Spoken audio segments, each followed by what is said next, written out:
Chapter 14, Paul Flores Stories, number 1.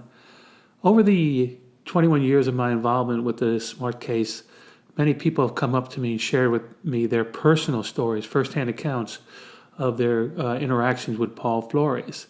And I decided I'm going to list all of them here in this YouTube video and audio playlist.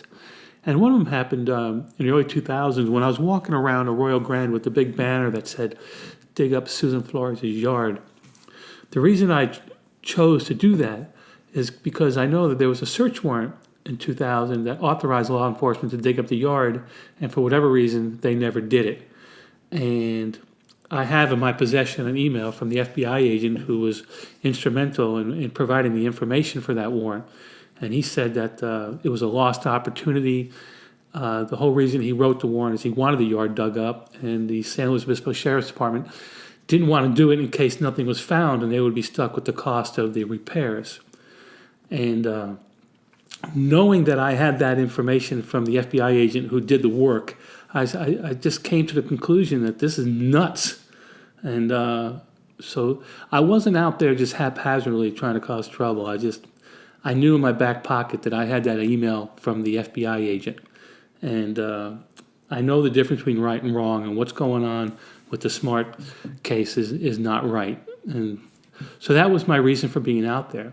And when I was out there one day, I was in downtown Arroyo Grande, and a lady had pulled up. I could see she was driving by. She made eye contact with me, and she put her directional signal in. She was pulled into the parking lot next to where I was standing.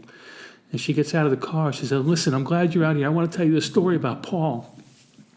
And she said, "Now, Dennis, this was several years ago, but when I was in high school, I got invited to spend the night at my friend's house.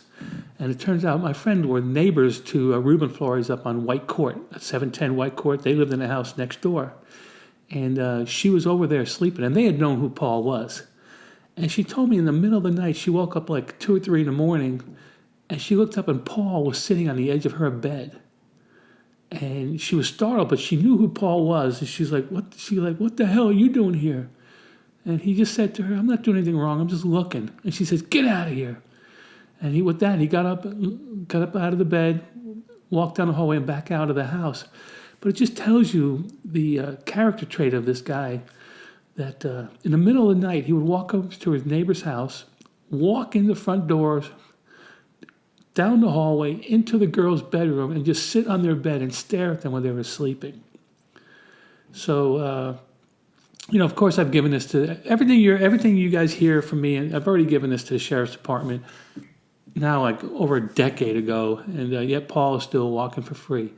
So that's just one of the stories. There's many more to come. So thank you for listening, and please share this with your friends. Thank you.